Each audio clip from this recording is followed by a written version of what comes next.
자, 우리 잠깐 이제 기도하고 우리 시작하도록 하겠습니다. 잠깐 기도하시겠습니다. 하나님 아버지 감사합니다. 우리 교회 오유 와시다 한인교회 우리 교회를 통해서 하나님의 귀한 선교의 사명을 감당케 하시고 선교의 사역을 이루어 주신 것 감사합니다.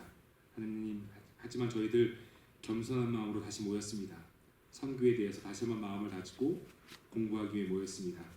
성령님께서 함께하여 주시옵시고 머리로 아는 지식을 위한 공부가 아니라 우리 삶의 실천을 위한 공부가 될 수 있도록 성령님께서 함께하여 주시옵시고 3주 동안 우리 함께 마음을 모아 선교를 공부하며 주님의 뜻을 구할 때 하나님 마음 부어주셔서 우리의 삶을 통해 선교적인 삶을 살아갈 수 있는 우리 모두가 될 수 있도록 인도하여 주시옵소서. 예수님 이름으로 기도드립니다. 네.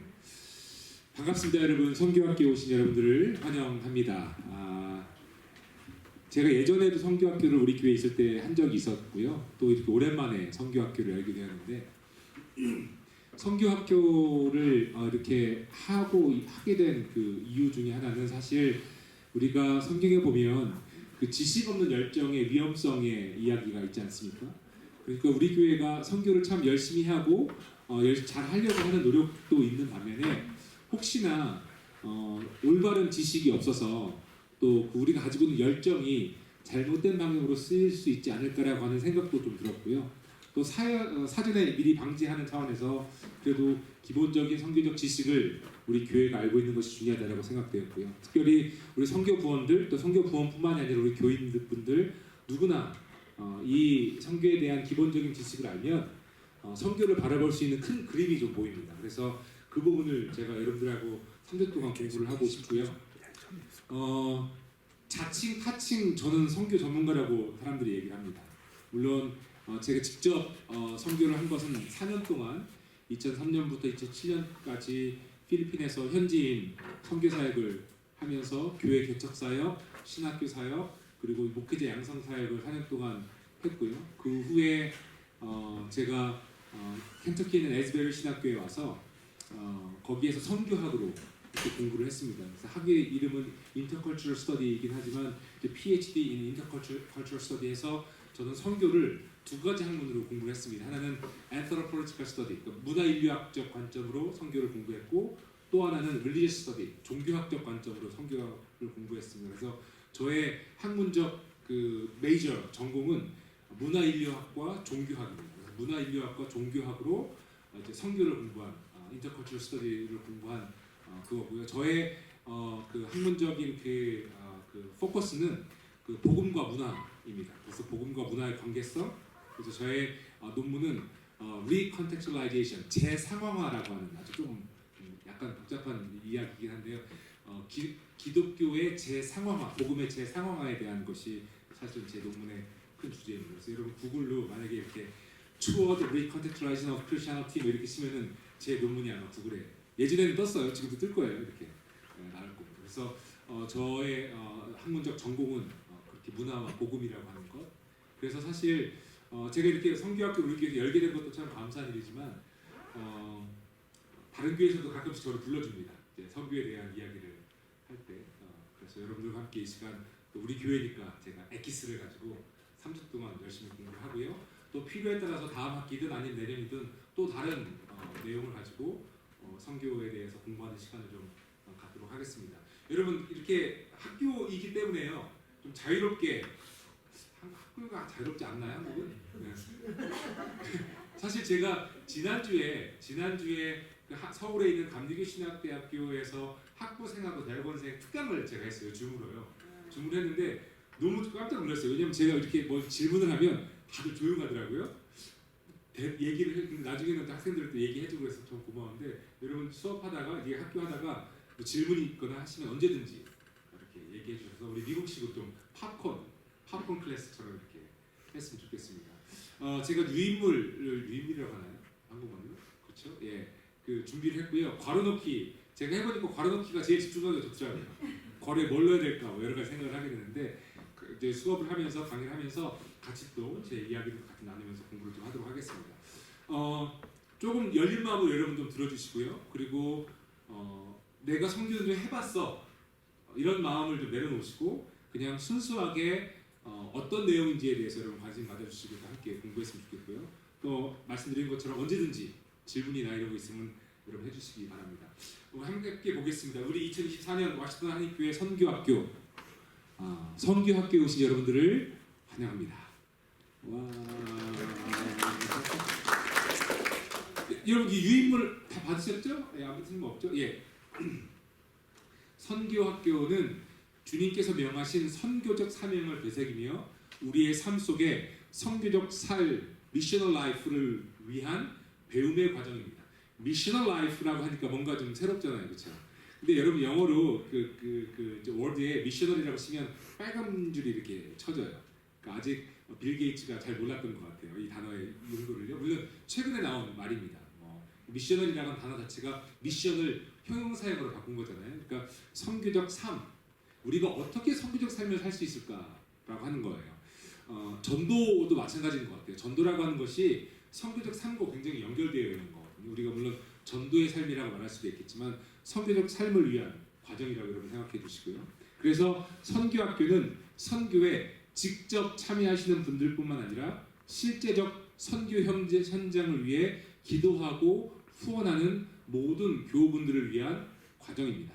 이번 선교학교에서는 교회에서의 선교의 역할, 선교 사역의 방향, 선교의 비전, 그리고 선교에 대한 우리의 자세에 대해 공부함으로 예수 그리스도의 눈과 손과 발의 역할을 감당하는 선교 사역을 함께 꿈꾸고자 합니다. 짧은 3주간의 과정이지만 함께 공부함으로 선교에 대한 바른 이해와 바른 방향을 재정립하게 되기를 간절히 바랍니다. 여러분, 제가 어제 이메일로도 보내드렸지만 오늘 오신 분들만 끝까지 3주 동안 와주시고요. 중간에 오시는 분들은 다음으로 기회를 좀 제가 미룹니다. 그러니까 여러분 오늘 오셨으니까 다음 주, 그 다음 주까지 다 오셔야 됩니다. 네, 아멘. 믿음으로 아멘. 다 오시고요. 출석부는 하늘나라에서 이제 뭐 서티피킷도 없습니다. 하지만 제가 3주 동안 강의하는 내용은요, 선교에 있어서 가장 기본적인 베이스예요. 그런데 제가 우리 교회를 얘기하는 게 아니라 많은 교회에서 제가 선교회 강의를 좀 해보고 또 제가 또 신학교에서 또 필리핀에 있는 신학교에서도 제가 선교학 강의를 우리 교회 오기 전까지는 매 학기마다 했거든요. 애정 패컬티로 강의할 때마다 제가 느끼는 게 뭐냐면 가장 기본적인 것을 놓칠 때가 있습니다. 제가 우리 신앙의 기초반 하시는 분들이 계시지만 우리 신앙의 기초반에서 제가 강조하는 게 신앙의 기초반은 쉬워서 하는 클래스가 아니에요. 왜 하는 거죠? 가장 기본이 되니까 하는 거예요. 기본 위에 그 다음 게 쌓아 올려가지는 거지. 아 이거 너무 쉬워 안 할래. 이것만큼 죄송하지만 교만한 거 없어요. 그러니까 선교학교라고 하는 것도 제가 3주 동안 할 내용들이 사실은 파운데이션, 기본입니다. 기본이기 때문에 이 기본 위에 우리가 선교에 대한 역할들, 선교에 대한 실질적인 것들을 쌓아 올리는 거지 이 기본이 없이 하게 될 경우에 정말 조금 제가 가끔씩 선교에 대한 이야기를 우리 평소분들과 나누다 보면 살짝 답답할 때가 있어요. 왜냐하면 너무 열정은 좋으신데 열정이 좋은데 문제는 뭔지 아십니까? 뭐가 문제죠? 방향이 잘못되어 있을 경우에 그 열정이 어떻게 갑니까? 잘못된 방향으로 쓰이잖아요. 그러면 방향을 잘 잡는 게 뭡니까? 기본이라고 합니다. 기본. 그래서 제가 가끔씩 우리 신앙기초반에서도 그 얘기하지만 제가 대학교 3학년 때 저는 전공이 법학이 아니었기 때문에 대학교 3학년 때 법과 학생들이 듣는 헌법 강의를 듣는데 수업을 듣는데 헌법이 법대생들 1학년 2학기 때 가르치는 과목이더라고요. 그때 법대 교수님이 하시는 말씀이 아직도 기억나요. 왜 헌법을 새내기인 1학년 당신들에게 가르치는지 아냐? 헌법이 쉬워서? 아니에요. 왜 헌법을 1학년 2학기 때 가르칩니까? 헌법을 배워야 그 위에 민법도 배우고 형법도 배우고 형사소송법도 배우고 다 배우는 거지 헌법을 배우지 않는 상태에서 그 다음 다른 법을 배운다고 하는 게 안 맞는 거죠. 그러니까 여러분 그 어떤 법이 딱 나왔을 때 이 법이 과연 가능하냐 가능하지 않느냐를 뭘로 판단합니까? 헌법으로 판단해요. 지금 우리 연합감리교회 총회이지 않습니까? 근데 총회에서 여러 가지 안건들이 막 정리가 될 거예요. 근데 총회에서 여러 가지 안건들이 딱 정해졌다고 해서 바로 실효되지 않습니다. 어떤 과정을 거치냐면 통과된 안건들이 우리 연합감리교회가 갖고 있는 헌법, 북커스플린에 맞는지 안 맞는지를 확인하는 과정을 거쳐요. 왜냐하면 안 맞으면 실효성이 없는 거예요. 그 말은 뭐냐면 똑같습니다. 우리가 선교학교를 통해서 기본적인 선교에 대한 이해를 공부하는 이유는 우리가 앞으로 어떤 선교적인 방향으로 나아가서 어떤 선교를 하더라도 이것이 기본과 맞는지 안 맞는지를 보는 거예요. 그게 굉장히 중요한 클래스이죠. 사실은 우리 교회 선교에 참여하고 계시는 모든 분들이 이걸 좀 아셔야 될 부분입니다. 그래서 그 부분을 제가 최대한 엑기스를 뽑아서 3주 동안 여러분들과 함께 공부할 내용이고요. 그래서 여러분 학교니까 선교 학교라고 이름 졌습니다. 학교는 뭐죠? 배울 학이 아닙니까? 그러니까 배우는 마음으로 정말 집중해 주셨으면 좋겠습니다. 차례를 보면 사실 이 내용이 제가 2015년에 한번 준비했던 내용하고도 대동소이합니다. 차례를 보면 선교의 눈, 선교의 손, 선교의 발이라고 해서 제가 세 주제를 가지고 3주 동안 이렇게 했고요. 그 오른쪽 맨 보면은 첫 번째가 선교에 대한 이해, 두 번째가 선교 사역의 방향. 그럼 제가 차례는 제가 저만 쓴 것 같습니다.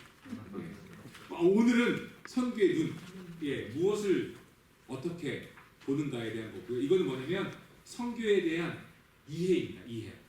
선교에 대한 이해를 한번 공부해 보도록 하겠습니다. 자, 선교란 무엇인가? 선교란 무엇인가? 선교는 성삼위일체 하나님의 뭘 것 같아요, 여러분? 좋은 생각이십니다. 근데 저는 결코 어려운 문제를 내지 않습니다, 여러분. 성삼위일체 하나님의 활동. 자, 이 괄호가 중요한 부분이잖아요. 활동이라고 썼고요. 그 다음에 세상을 향한 하나님의 뜻을 보여주시는 하나님의 성품입니다. 성품. 자,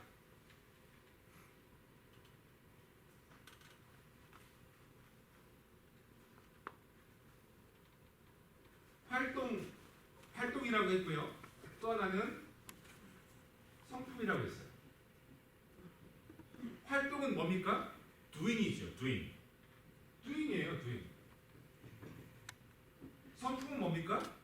being이죠. 그러니까 선교에 대한 이해가 뭘 한다, 내가 뭘 한다, 참여한다 라고만 이제 정의될 수 있는 것이 아니고 선교라고 하는 것은 중요하게 성품이라고 하는 부분들. 그런데 여러분 보세요. 두 가지 공통점이 있습니다. 뭐죠? 하나님의 활동이고 또 누구의 성품이에요? 하나님의 성품. 그러니까 선교에 대한 개념이 굉장히 중요한 파운데이션 개념 중에 하나가 선교는 사람에 관련된 이야기, 사람에 의해서 시작되고 사람에 의해서 행해지고 사람의 어떤 빙에 의해서 되는 것이 아니라 뭐라고? 누구라고요? 하나님. 하나님의 활동이며 하나님의 성품이라고 하는 거예요. 성품. 자, 이것에 대해서 하나하나 살펴보는 겁니다. 세상을 향한 하나님의 뜻은 무엇인가? 요한복음 3장 16절 17절 뭐 다라는 말씀이지만 하나님께서 세상을 이처럼 사랑하셔서 외아들을 주셨으니 이는 그를 믿는 사람마다 멸망하지 않고 영생을 얻게 하려는 것이다. 하나님께서 아들을 세상에 보내신 것은 세상을 뭐 하시려는 것이 아니라 뭡니까? 여기에요. 성경 말씀입니다. 심판 하시려는 것이 아니라 아들을 통하여 세상을 뭐 한다고요? 구원.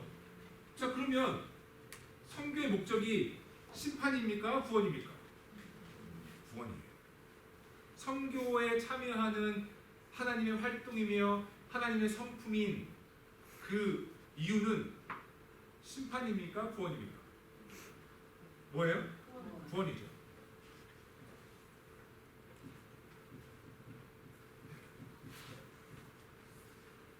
구원을 위한 하나님의 활동과 하나님의 성품이 뭐라는 겁니까?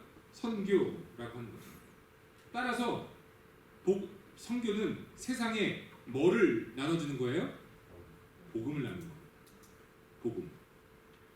복음을 나누는 거예요. 어렵지 않습니다, 여러분. 쉽죠? 복음을 나누는 거예요. 자, 그런데 복음을 나눠야 되는데 우리 여기 가까이 계시니까 우리 이경신 장모님, 죄송합니다. 이경신 장모님 예를 드리겠습니다. 이경신 장모님이 복음을 나눠야 되는데 정작 만약에 이경신 장모님이 복음을 잘 몰라요. 그럼 뭘 나누겠어요? 나눌 수 있어요, 없어요? 없죠. 여러분 제가 이건 굉장한 챌린지예요. 선교사들이 갖고 있는 챌린지 중에 하나예요. 제가 선교지에 나가서 선교를 막 하는데 막 복음을 나눠야 될 거 아니에요. 선교라고 하는 것이 복음을 나누는 거잖아요. 구원을 선포하고 구원을 나누는 거잖아요. 근데 만약에 선교사 자신에게 구원의 확신이 없고 복음의 능력이 없고 복음이 뭔지 모른다. 그럼 제가 하는 건 뭡니까? 헛짓거리입니다. 그렇잖아요. 그러면 선교를 하기 위해서 복음을 나누기 위해서 그 나누는 사람이 어떤 사람이어야 돼요? 복음에 대한 확신과 구원에 대한 확신을 갖고 있는 사람이죠. 선교를 공부한다고 하는 것은요. 우선 첫 번째, 내가 어떤 거를 보는 거예요. 여러분 구원의 확신이 있습니까? 복음의 능력을 경험하십니까? 자 그러면 나누어야죠. 우리 저희 목회실에서 우리 김원대 목사님 계시지만 저는 먹는 거를 나눠 먹는 걸 참 좋아합니다. 그쵸 목사님? 항상 맛있는 거 있으면은 우리 목사님들하고 나눠 먹고 싶고 우리 사무실 집사님들하고 나눠 먹고 싶고 집에 가면 우리 아내랑 나눠 먹고 싶고 아이들 오면 아이들하고 나눠 먹고 싶어요. 왜요? 맛있으니까. 근데 만약에 난 이경 장님 나 너무 싫어. 먹어봤는데 되게 쓰다. 장로님 이거 맛있어요. 드셔보세요. 이렇게 못된 게 어딨어요? 맛있으니까 장로님 같이 드셔보세요. 왜 그렇죠? 좋으니까. 맛있으니까. 그러면 선교라고 하는 것도 복음이라고 하는 것도 나에게 그 복음이 어때야 돼요? 맛있어야 되잖아요. 우와 이거는 정말 감격이고 감동이잖아요. 그러니까 이것을 어떻게 하고 싶어요? 나누고 싶은 거예요. 그냥 억지로 나눠 해서 나누는 것이 아니라 내가 자발적으로 나누고 싶은 거예요. 조금 더 진행을 하면서 더 나가겠지만 제가 속도 조절하면서 더 많이 가진 않겠습니다만 선교에 참여하시는 분들에게 제가 항상 드리는 질문은 복음에 대한 능력을 경험하셨습니까? 복음을 믿으십니까? 복음의 맛을 아십니까? 거기에 대해서 이제 우선 먼저 이렇게 대답을 할 수가 있어요. 그런데 여러분 걱정하지 마십시오. 그게 우선이 되어야 된다고 해서 그것이 아직 없는 사람들은 선교에 참여하면 안 된다는 말씀 아니에요. 왜냐하면 선교에 참여함으로써 복음의 능력을 또 경험하는 은혜도 있기 때문에 반드시 그래야 된다는 건 아니지만 다만 우리 자신이 어떠한가를 돌아보아야 된다는 말씀입니다. 자, 선교란 무엇인가? 선교는 뭐를 나눈 거죠? 제가 지금 말씀드렸죠. 뭐를 나눈 겁니까? 복음을 세상에 나누고 전하는 것이죠. 여러분 이거는 핵심이에요.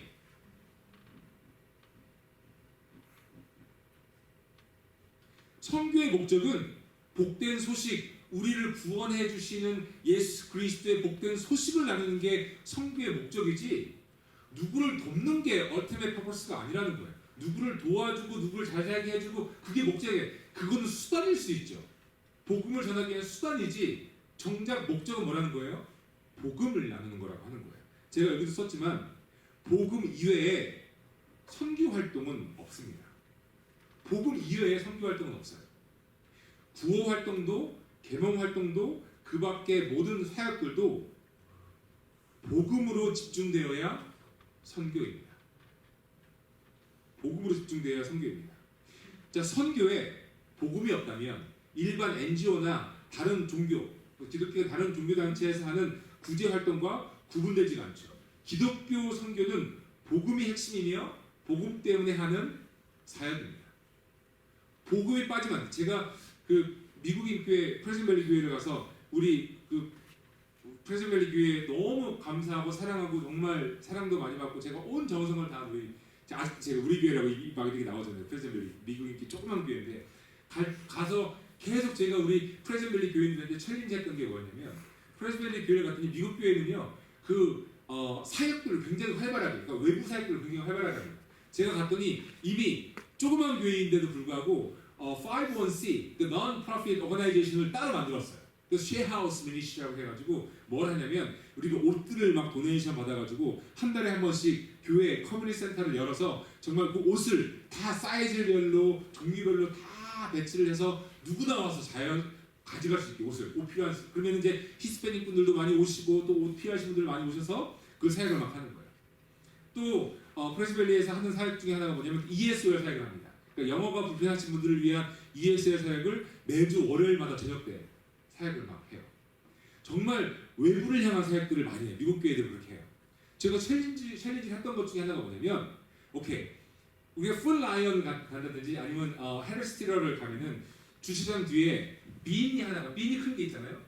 cloth collecting bin 같은 게 있어요. 뭐 shoes collecting bin 같은 게 있어요. 그러면 미국 사람들이 입던 옷들 이게 누구 도네이션 하고 싶으신 분들을 갖고 와서 거기 컬렉팅 빈에 넣으면 이제 다른 오가나이제이션에서 그걸 가지고 또 나눠주는 일을 하잖아요.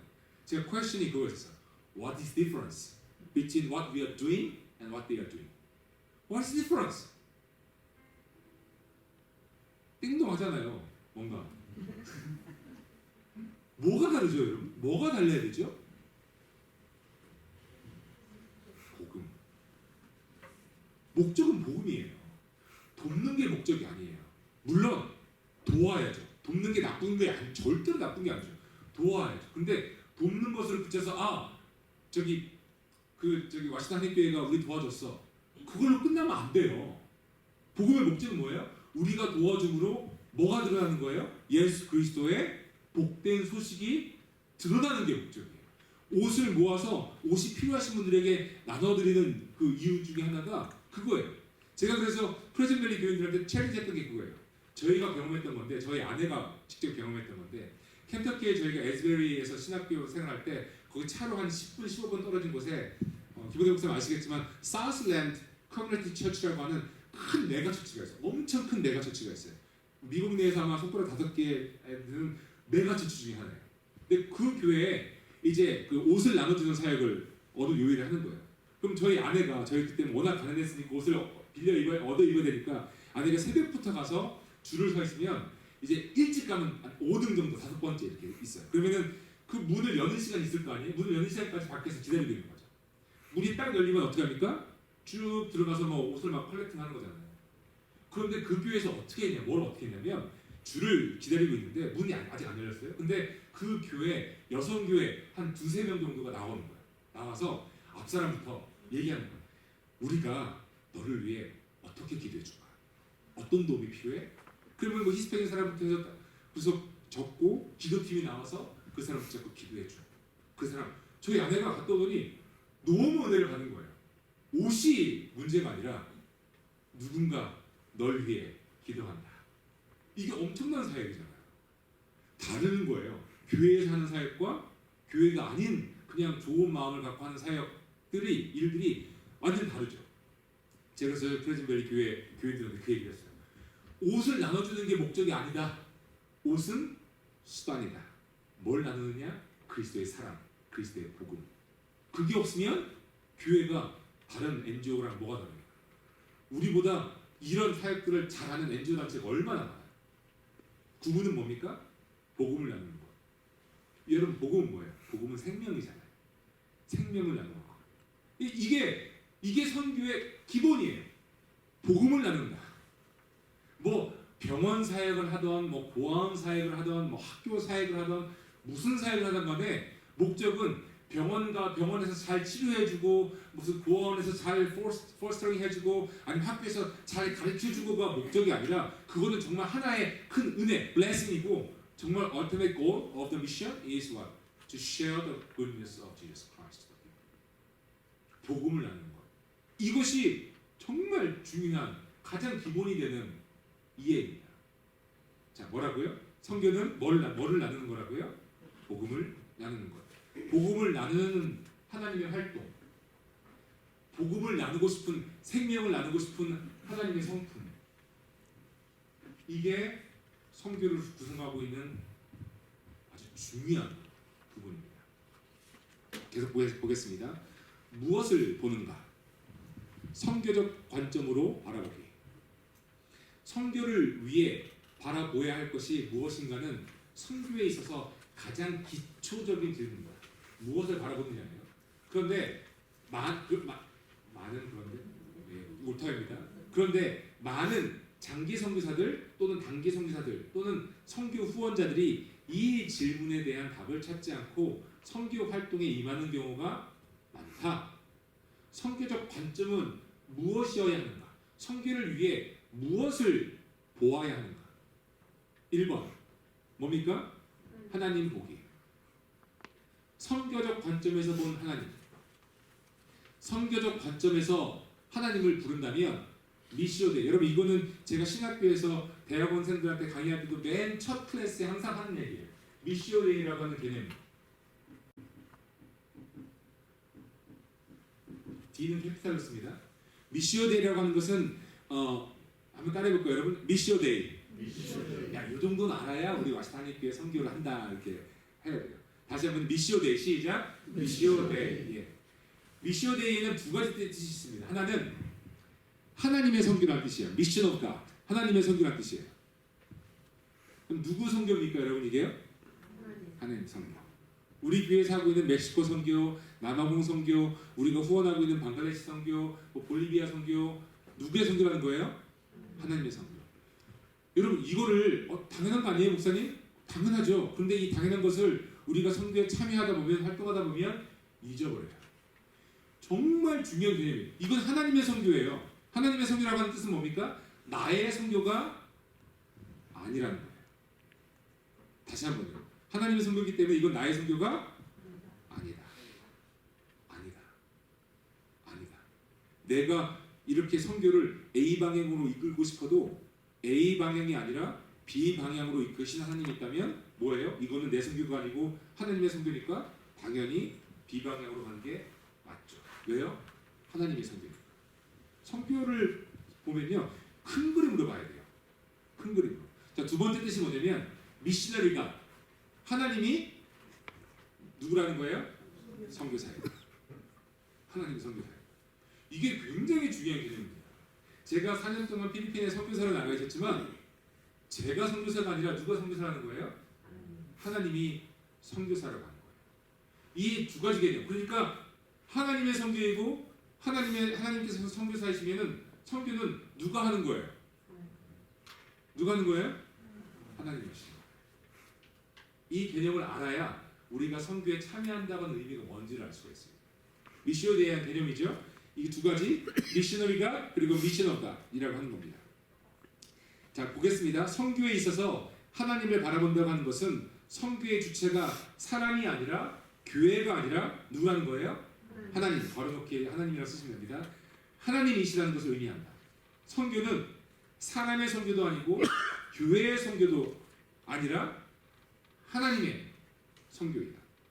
그러하기에 선교적 관점에서 가장 중요한 것이 선교사 하나님에 대한 바른 이해입니다. 우리 교회가 하는 것이 아니라 우리 교우가 하는 것이 아니라 하나님께서 선교사이시고 선교는 하나님의 선교인 것이죠. 이를 위해 삼위일체, 성부, 성자, 성령, 삼위일체를 보자면 다음과 같습니다. 롤들이 조금씩 달라지고 조금씩 이 데피니션은 달라져요. 이거는 약간 성서신학적으로 선교를 바라보는 관점인데 제가 깊게는 안 들어가겠습니다. 우리 평신도분들이시니까 아주 쉽게 제가 설명을 드릴게요. 우선 성부 하나님. 성부 하나님은 선교의 자리에 우리를 초청하십니다. 즉 하나님은 보내시는 하나님이시라는 뜻이에요. 구약 성서에서의 첫 선교적 모델로서의 보내신 하나님의 모습은 창세기 12장을 통해서 볼 수 있습니다. 주님께서 아브라함에게 말씀하셨다. 너는 내가 살고 있는 땅과 내가 난 곳과 너의 아버지의 집을 떠나서 내가 보여주는 땅으로 가거라. 보내는 거예요. 내가 너로 큰 민족이 되게 하고 너에게 복을 주어서 내가 크게 이름을 떨치게 하겠다. 너는 복의 근원이 될 것이다. 너를 축복하는 사람에게는 내가 복을 베풀고 너를 저주하는 사람에게는 내가 저주를 내릴 것이다. 땅에 사는 모든 민족이 너로 말미암아 뭐를 받는다고요? 복을 받을 것이다. 성부 하나님,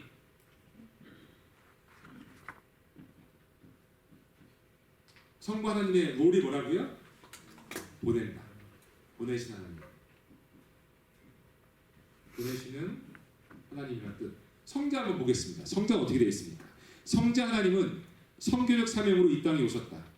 예수님은 성부 하나님의 하늘의 사도로 보내심을 받아 이 땅에 오셨다. 그러니까 예수님은 성자 하나님, 예수님은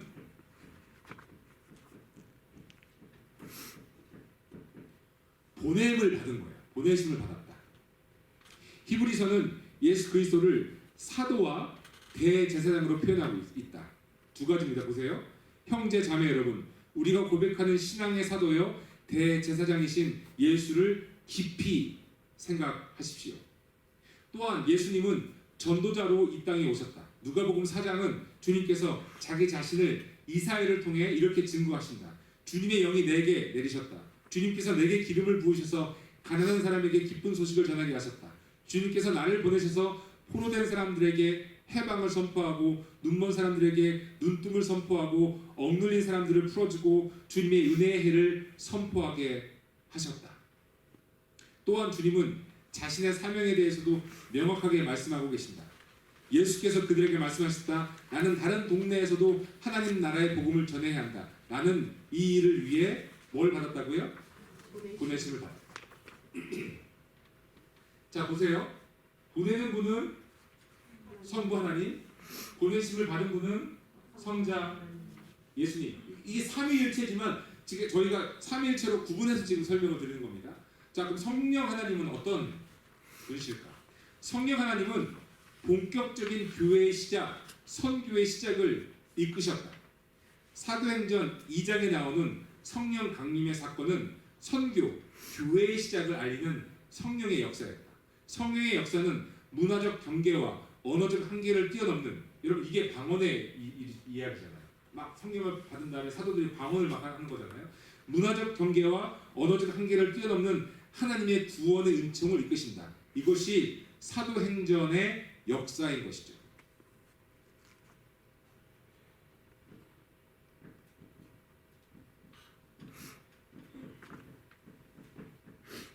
선교의 주체, 시작이 되는 거죠. 여러분 사도행전을 제가 좋아하는 성경 중에 하나가 사도행전인데요. 사도행전을 보면 정말 성령의 선교의 역사가 가득 차 있습니다. 뭐 예를 들어서 사도행전 10장의 말씀 한번 생각해 봅시다. 사도행전 10장의 말씀을 보면은 베드로가 이제 기도하러 정오에 지붕에 올라가요. 근데 배가 고픈 상태로 올라가요. 근데 트랜스가 일어나죠. 그 뭔가를 환상을 보게 되죠. 공중에서 뭐가 내려옵니까? 고자기가 내려오고 그 안에 짐승들, 동물들이 들어있으면 음성이 들리죠. 일어나서 잡아먹어라. 베드로가 뭐라고 합니까? 내가 가지고 있는 유대교적 전통의 입장에 의하면 부정한 음식이 부정한 동물이기 때문에 못 잡아먹습니다. 나는 한 번도 부정한 동물을 먹은 적이 없습니다. 하늘에서 음성이 들리죠. 내가 정하다고 한 것을 누가 부정하다고 하느냐. 그거 3번 일어납니다. 그 이야기 전에 사도행전 10장 앞부분을 보면 뭐가 나오냐면 고넬료가 기도 가운데 천사를 만나요. 그렇죠? 그 천사가 뭐라고 합니까? 너 빨리 베드로를 초대해라. 베드로가 지금 요바에 있다. 그래서 그 환상을 보고 고넬료는 종 2명을 보내서 한 3일길 걸리는 길 아닙니까? 빨리 베드로를 데리고 가고. 그래서 갔죠. 그 사이에 베드로는 그 환상을 본 거예요. 그리고 그 환상을 보고 왔을 때 이게 무슨 뜻일까 생각할 때 3일 전에 출발했던 고넬료의 종들이 도착해서 베드로를 만나고 우리 주인의 집으로 가십시오. 초대합니다. 갔어요. 갔는데 이 이야기를 보세요. 베드로와 고넬료가 처음 만나서 한 대화가 뭡니까? 뭐라고 얘기하냐면 이렇게 얘기해요. 베드로가 너도 알거니와 우리 유대 사람은 너 이방인들과 할례받지 않은 자들과 원래 연합하지 않아. 원래 상종하지 않아. 그런데 성령께서 보내셨어. 내가 환상을 봤어. 성령께서 보내셨어. 도대체 날 왜 부른 거니? 하고 물어요. 그러니까 베드로가 뭘 얘기해요? 자기가 본 성령의 체험을 얘기하는 거예요. 영적인 체험을 얘기해요. 그래서 내가 왔다. 그러니까 고넬료가 대답이 뭡니까? 나도 3일 전에 기도할 때 천사가 나타나서 너를 초대하라고 했어. 그러니까 이 둘의 대화가 뭐예요? 인간적인 이야기를 나누는 대화가 아니에요. 뭐예요? 영적인 경험을 나누기 시작하는 거예요. 영적인 체험. 그래서 내가 왔고 그래서 나는 너를 초대했다. 그러면서 빨리 예수님에 대해서 얘기해줘봐. 뭘 얘기하고 싶은 건데? 그랬더니 베드로가 오케이 알았어. 니네 식구들 다 모여. 다들 모이는 상태에서 성경이 뭐라고 얘기하냐면은 베드로가 예수님에 대해서 얘기해요. 근데 뛰어난 언변으로 막 이렇게 막 혹하게 얘기하는 게 아니라 쭉 얘기하는데 얘기가 끝나기 전에 어떤 일이 일어납니까? 성령이 고넬료의 집안에 있는 사람들에게 임해요. 그러니까 성경이 뭐라고 하냐면 베드로가 같이 갔던 사람들, 그러니까 유대 사람들이죠. 유대인 크리스천들이 베드로가 혼자 간 게 아니라 또 동료들이 있으니까요. 이 사람들이 성경이 astonished, 놀랬다라고 해요. 왜 놀랬냐? 할례받지 않은 사람들이, 즉 하나님으로부터 선택받지 않은 민족이라고 여겨졌던 사람들이, 이방인들이 성령의 세례의 증거가 막 이렇게 차고 넘치는 걸 보고 이 사람 놀라는 거예요. 놀라고 나서 베드로가 뭐라고 하냐면 성령에 의해 세례받은 사람들에게 내가 물로 세례를 주는 것을 누가 못하게 하랴. 물 갖고 와. 해서 베드로가 그 사람들에게 다 세례를 받더라. 여기에 어디에 사람의 역사가 있습니까? 사람의 역사가 있어요, 없어요? 없어요. 성령의 역사예요. 처음부터 끝까지 그 둘이 만나게 된 것도 성령의 역사고, 고넬료도 환상을 받고 베드로도 환상을 받고, 그리고 베드로가 가서 그 예수님에 대한 이야기를 담담하게 전할 때 성령이 내린 것도 베드로의 능력이 아니라 성령의 역사죠. 성교의 주체 누구라고요? 성령입니다. 이게 우리가 보는 하나님을 바라보는 관점이에요. 성교적 입장에서 하나님을 바라보는 관점. 성부 하나님은 보내신 하나님, 성자 하나님은 보내심을 받은 하나님, 성령 하나님은 그 선교의 주체, 선교를 이루시는 하나님. 그러니까 선교는 하나님의 활동이며 하나님의 성품인 것이죠. 다 하나님이 하시는 거예요. 여러분 질문이 있을 줄 압니다. 그 목사님 우리는 뭐 하는 거예요? 라는 질문이 당연히 생기겠죠. 기다리세요. 알려드릴게요. 우리는 뭐 하는 것일까? 자, 나 자신 보기. 성교적 관점에서 보면 나입니다. 이제 나. 자, 하나님은 이러신 분이고요. 나는 어떤가? 나는 누구인가? 성교적 관점에서 나는 어떤 사람인가? 나는 성교적 사명을 위해 뭐 받은 사람이요? 부름 받은 사람. 그렇죠? 즉 하나님께서 하시는 성교 사역에 초청된 사람입니다. 여기 초청이라고 하는 말이 여러분 밑줄을 쫙 그으셔야 돼요. 이게 굉장히 중요한 성교적 개념 중에 하나예요. 인비테이션.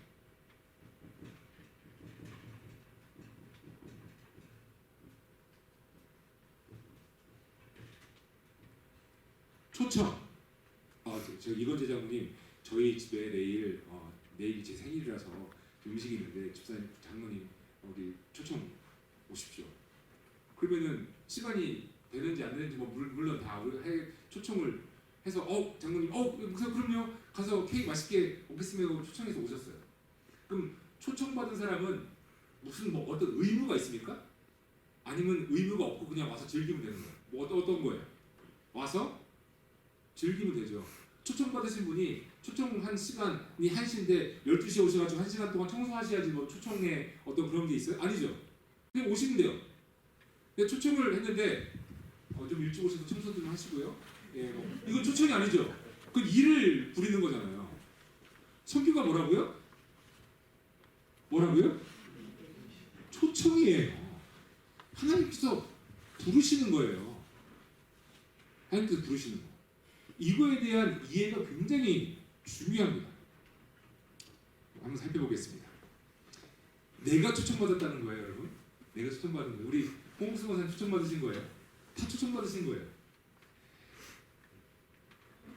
예수께서 다가와서 그들에게 말씀하셨다. 나는 하늘과 땅의 모든 권세를 받았다. 그러므로 너희는 가서 모든 민족을 제자로 삼아서 아버지와 아들과 성령의 이름으로 세례를 주고 내가 너희에게 명령한 모든 것을 그들에게 가르쳐 지키게 하여라. 보아라, 내가 세상 끝날까지 항상 너희와 함께 있을 것이다. 여러분 이 대사명, 그레이트 커미션이라고 얘기하는데요. 대사명을 볼 때 많은 그 크리스천들이 앞부분에 집중을 해요. 뭐에 집중해요? doing에 집중하는 거예요. 너는 가서 모든 족속을 제자를 삼아 아버지와 아들과 성령의 이름으로 세례를 주고 내가 너에게 분부한 모든 것을 가르쳐 지키게 하라. 이 부분만 집중을 해요. 그러니까 우리 가야 돼. 가르쳐 지키게 해야 돼. 막 이렇게 집중해요. 그런데 그 뒤가 어떻게 되어 있어요? 보아라, 내가 세상 끝날까지 항상 너희와 함께 있을 것이다. 뭘 얘기해요? being을 얘기합니다. being이 있어야 doing이 되는 거지 being이 없는 상태에서 doing이 안 돼요. 왜요? 성교는 나의 성교가 아니라 누구의 성교이기 때문에 그렇죠? 하나님의 성교. 그러니까 그레이트 커미션에서 사실 중요한 부분은 앞부분 가서 제자를 삼아 아버지 아들과 성령님으로 세례를 주고 내가 분부한 모든 것을 가르쳐 지키게 할 수 있는 능력이 주님께서 나와 함께 하실 때 그 능력이 있는 거지, 주님께서 나와 함께 하지 않는 상태에서 내가 그걸 한다? 이거는 하나님의 성교가 아닌 거죠. 아닌 거예요. 역사적으로 예가 많이 있습니다만 예를 들어서 이렇게 예를 들어볼게요. 그 제국주의적 성교, 그러니까 스페인과 포르투갈이 막 이제 제국주의 시대가 되어서 막 뭐 멕시코도 이제 필리핀도 뭐 이제 남미도 막 제국주의를 막 하잖아요. 제국주의 당시에 선교사는 누구였냐면 관료들이 선교사였어요. 관료들이. 그러니까 예를 들어 제가 필리핀 이제 전문이니까 필리핀의 예를 들면 제가 외국 선교사 스페인에서 온 선교사입니다. 스페인에서 관리예요. 멕시코에 있다가 스페인으로 파견해서 갔어요. 갔더니 여기 이렇게 부족이 모여 있습니다. 부족이 모여 있는데 보니까 여기가 이건재 부족이에요. 이건재 장로님이 여기 추장이에요. 그러니까 제가 제국주의자니까 복음을 들고 갔는데 복음을 그냥 들고 가는 게 아니라 뭘 들고 가죠? 칼과 총으로 들고 가요. 그래서 니네 예수 믿으면 개종하면 다 괜찮아. 그랬더니 그래 예수 믿을게 하는데 다들 한 명 한 명의 컨버션이 필요하지 않아요. 추장만 이제 세례 받으면 돼요. 추장이 딱 세례를 받으면 나머지 부족인들은 추장이 세례 받았기 때문에 다 세례 받는 거예요. 다 세례합니다. 그리고선 제가 볼 때 오케이 여기 이거 영어로 이제 mass conversion 그러니까 다수가 이제 회심한 mass conversion이 일어났으니까 다른 마을에 가면 돼 하고 가서 똑같은 일을 합니다. 칼과 창을 앞세운 제국주의적 선교가 당시에 많이 일어났죠. 지금도 제가 그게 제 논문 자체가 그 포크 카톨릭시즘인데요. 아주 변형된 아주 그 미신적 카톨릭 신앙에 대한 그것을 제가 연구를 했는데 왜 그러냐? 왜 남미나 뭐 필리핀이나 어떤 카톨릭시즘이 어센틱한 카톨릭시즘이 아니라 포크 카톨릭시즘이 왜 지금도 있고 그런 프랙티스가 왜 일어났느냐? 라고 하는 걸 보면 처음부터의 선교의 역사부터 시작돼요. 그 제국주의적 선교, 콜로니얼리즘이 막 시작되면서 그것이 선교예요. 그러니까 뭐예요? 분명히 주님께서 나와 함께 하셔서 주님의 능력으로 가르쳐 지키게 하며 세례를 줘야 되는데 그게 아니라 방법이에요. 빨리 예수 믿어야 돼. 자, 추장길로 와. 안 믿으면 죽어. 세례 다 받아. 끝. 다른 데 가고. 얼마나 잘못된 어떤 방법이었는지. 그래서 사실 필리핀이나 이제 남미 쪽에서 선교하는 게 쉽지가 않아요. 왜냐하면 문화적으로 포크 카톨릭시즘이 저들의 삶을 되게 많이 지배하고 있어요. 마치 한국 사람들은 우리가 알게 모르게 유교적 문화가 우리의 삶을 많이 지배하는 것처럼 포크 카톨릭시즘이 많이 지배를 해요. 제가 4년 동안 교회 개척 사역하고 그 다음에 얼리 러닝 스쿨 만들어서 아이들 교육시키면서 크리스찬 교육시키고 목사님들 만나서 교육시키고 할 때 제가 필리핀에서 많이 느꼈던 어떤 벽 중에 하나가 이런 거예요.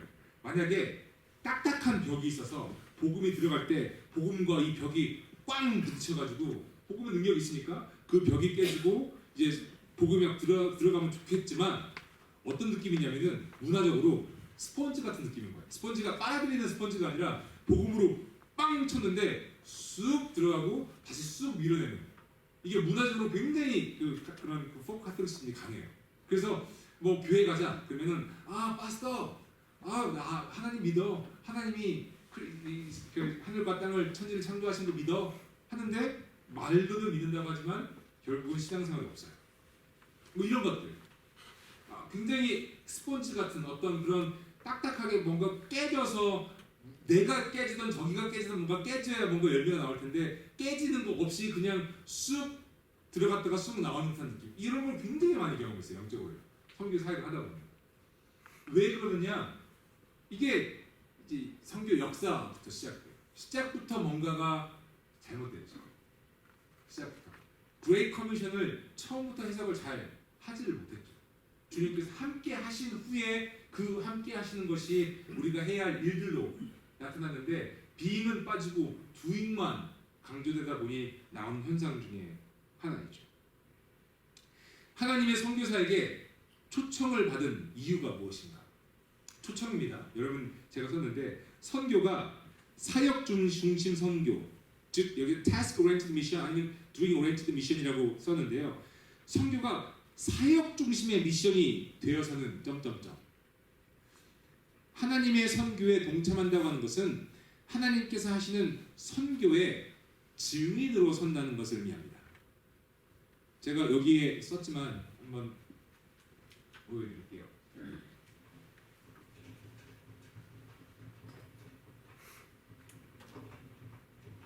우리가 선교학에서 비블리컬 파운데이션을 얘기할 때 그 양쪽 two wings, 두 날개를 이야기합니다. 그 중에 하나가 뭐냐면 Great Commission, 마태복음 금방 나오는 것처럼 너희는 가서 모든 족속을 제자 삼아. 또 하나가 뭐냐면 이것도 뒤인데 Great Commandment, 너는 하나님을 사랑하고 내 이웃을 내 형과 같이 사랑하라. 이 두 개가 사실은 성교의 날개라고 많은 성교학자들이 얘기를 해요. 그런데 저는 뭐 당연합니다. 동의합니다. 이거는 뭐 의심의 여지가 없죠. 그런데 이것을 이루는 또 다른 성교에 대한 중요한 이해를 할 수 있는 비블리컬 파운데이션 성서적 근거가 뭐냐면은 요한복음 1장 8절입니다. 요한복음 1장 8절. 죄송합니다. 사도행전 1장 8절. X니까요. 사도행전 1장 8절. 어떻게 되어 있죠? 사도행전 1장 8절은 뭡니까? 오직 성령이 너에게 임하시면 너희가 권능을 받고 능력을 받고 예루살렘과 온 유대와 사마리아와 땅끝까지 이르러 뭐가 된다고요? 증인된다. 자, 여기서 초청, 인비테이션과 위트네스, 증인이 된다라고 하는 것을 여러분 연결시켜서 이해를 하시면 돼요. 여기서 쓰이는 증인이라는 단어는요, 헬라어로 어떤 말하고 똑같냐면 법정에 쓰는 증인하고 똑같아요. 법정에 여러분 증인으로 가잖아요. 그러면은 법정에 여러분 증인으로 가본 적이 있으신지 모르겠지만 저는 2번 정도 가봤습니다. 뭐 나쁜 어떤 그런 재판 때문이 아니라 좋은 재판도 있습니다, 여러분. 네. 증인으로 가요. 그러면 증인으로 가서 그 판사 앞에 선서를 할 때 한 번은 켄터키에 있을 때 갔었고 한 번은 최근에 갔었는데 가서 판사 앞에 선서를 할 때 뭐라고 선서합니까?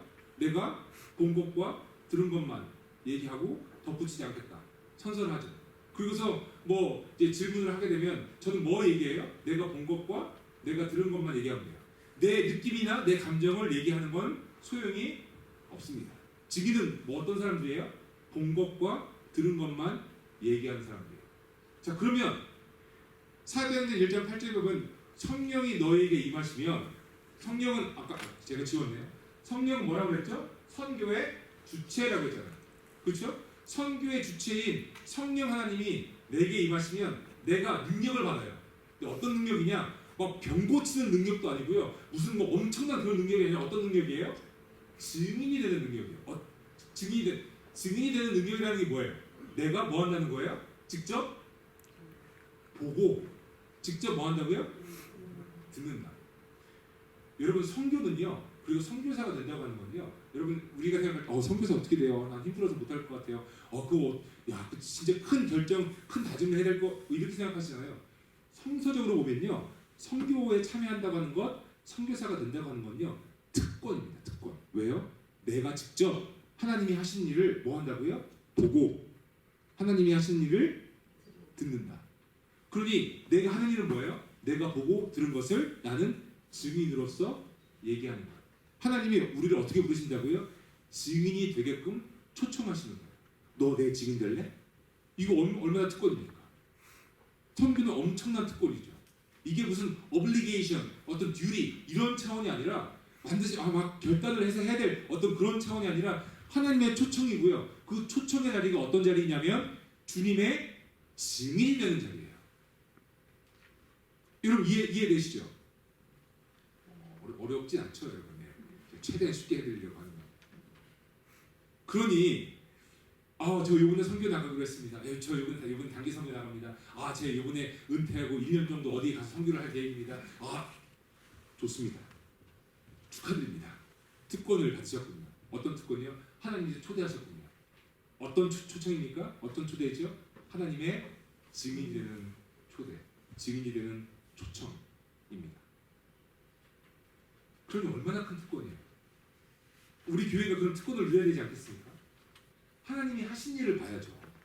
하나님이 하신 일. 그렇죠. 뭐 다음에도 여러 가지 이야기가 있습니다만 한번 계속 보겠습니다. 나에 대한 그런 것들, 하나님의 선교사에게 초청을 받은 이유가 무엇인가? 선교가 사역 중심 선교가 되어서는 안 된다고 제가 얘기했죠. 선교가 어떤 선교이어야 하는가? 여러분 사역 중심이 아니면 어떤 중심일 것 같으세요? 어떤 것 같으세요? 그러니까 우리는 웨스터나이즈에 있는 어떤 저희가 공부할 때도 그런 디베이트를 많이 해요. 클래스룸에서.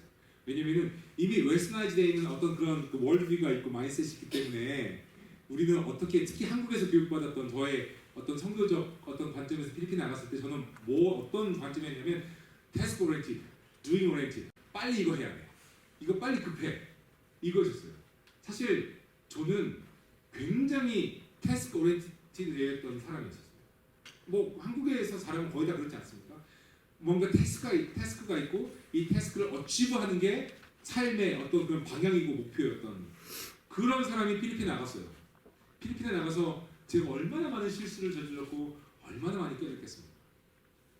제가 하루는 필리핀 나간 지 얼마 안 됐을 때 우리 지역에 이제 필리핀 목사님들과 함께 식사를 하기 위해서 이제 모이자고 했어요. 근데 식사하기 전에 우리 선교에 대한 이야기를 나눠야 되니까 우리 10시에 모이세요. 그래서 목사님들이 좋습니다. 패스 we coming at 10 o'clock. 10시에 제가 섬기고 있던 교회 현재인 교회 10시에 나갔어요.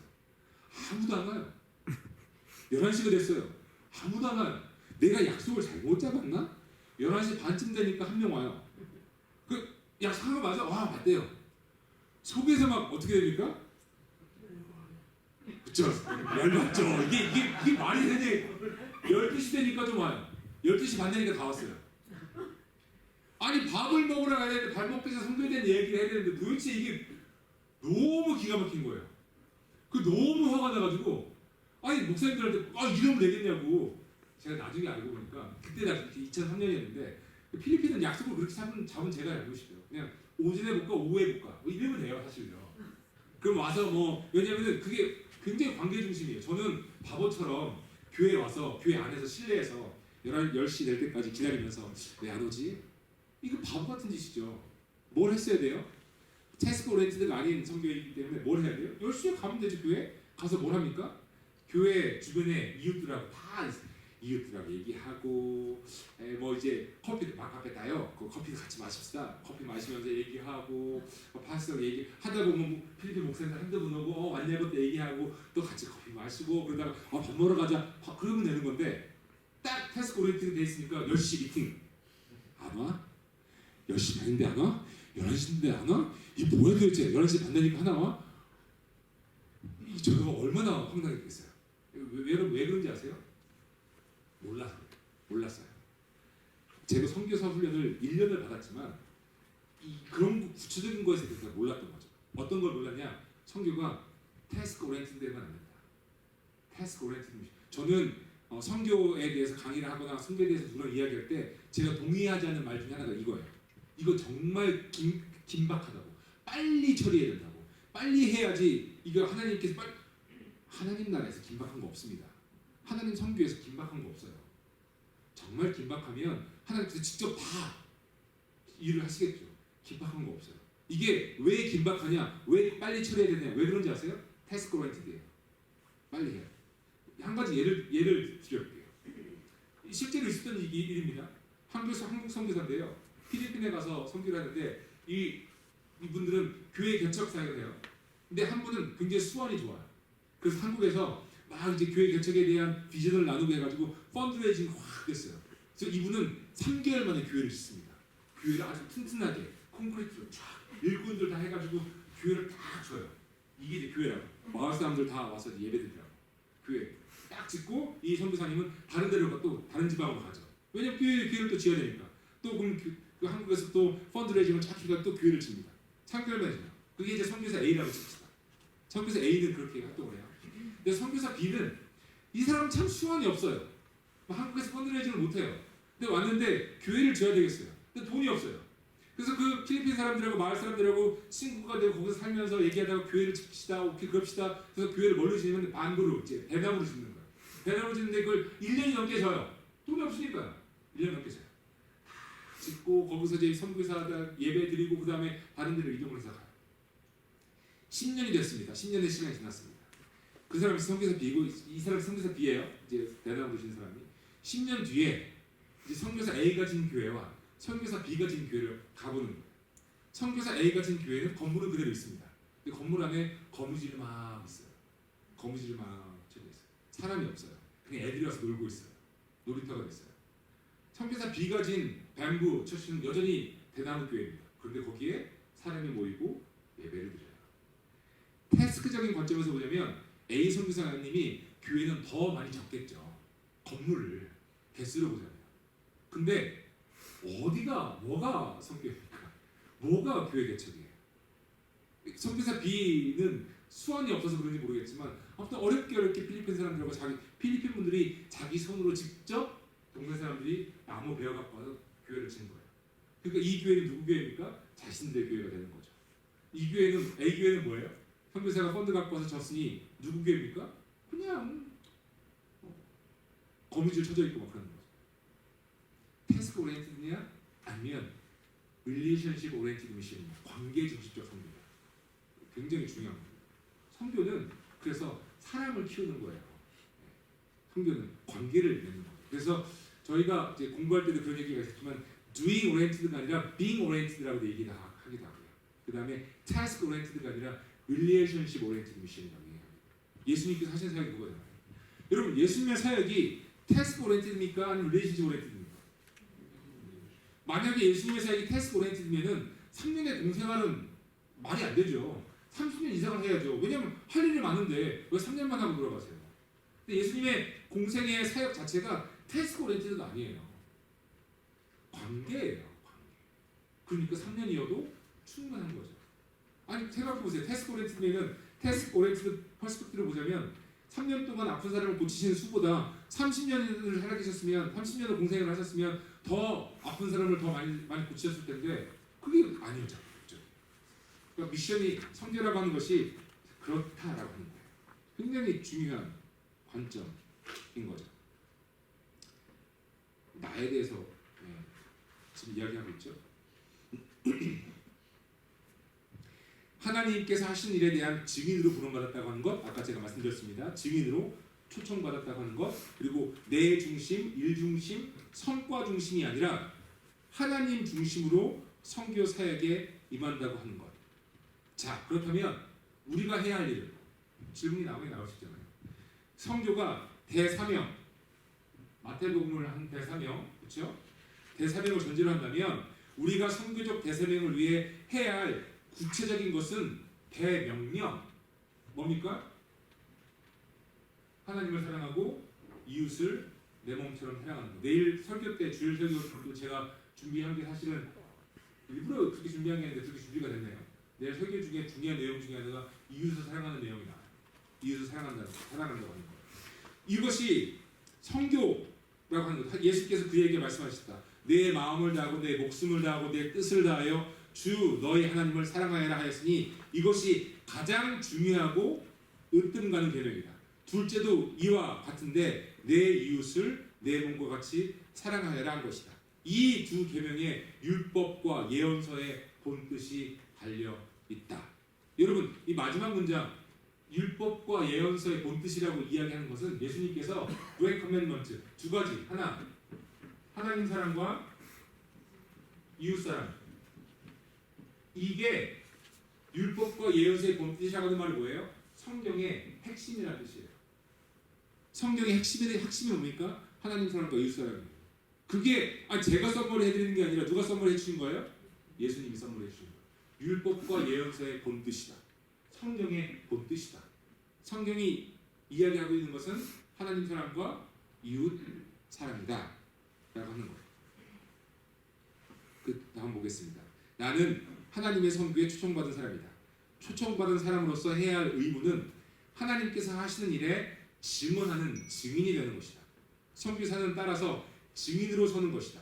대사명의 이유도 증인으로 서기 때문에 가능한 것이다. 내가 누구인지를 알면 목적성 선교도 교회나 인간의 목적인지 구원을 위한 하나님의 목적인지를 구분할 수 있게 된다. 나를 바라보는 관점입니다, 여러분. 나는 누구로 초청을 받았다고요? 증인으로 초청을 받았다. 그러니까 우리는 본 것과 들은 것을 이야기하면 됩니다. 그것이 뭐라고요? 성경에서 말하는 것처럼 권능입니다. 능력입니다. 성령께서 임하실 때 오는 능력이라고 하는 거죠. 자, 세 번째 세상 보기. 지금 이제 첫 번째는 뭐 보기였죠? 하나님 보기. 그렇죠? 그래서 성부, 성자, 성령에 대한 관점을 이야기했죠. 두 번째는 나. 그렇죠? 증인으로 초청받은 나를 보기. 세 번째 세상 보기입니다. 세상 보기. 사실 세 번째가 굉장히 중요한 부분 중에 하나예요. 이게 제 전공 분야입니다. 세 번째가 사실 세상 선교적 관점에서의 세상. 세상은 어떤 곳인가? 선교지는 어떤 곳인가? 자, 경계해야 할 세상을 향한 그 모델이에요. 선교적 모델이 있어요. 첫 번째, 제국주의적 모델, 제국주의적 선교, 강압 혹은 회유에 의한 선교 방식, 라이스 크리스천이라고 여러분 들어보셨습니까? 태국에 많이 나타나는 크리스천 중에 하나인데요. 물론 감론을박이 있습니다. 저는 라이스 크리스천에 대해서 만약에 뭐 강의를 한다 그러면 더 깊게 좀 얘기할 수 있겠지만 이거예요. 예를 들어서 태국은 사람들이 태어나면 출생신고를 어디에 하죠? 우리 한국은 태어나면 출생신고 어디 합니까? 옛날 동사무소 뭐 이런 데. 한국은 태어나면 출생신고 어디서 해요? 병원에서 그냥 출생신고 써서 하잖아요. 태국은 태어나면 사람이 태어나면 출생신고 어디 합니까? 모르시는군요. 사원에서 하는 사원, 절.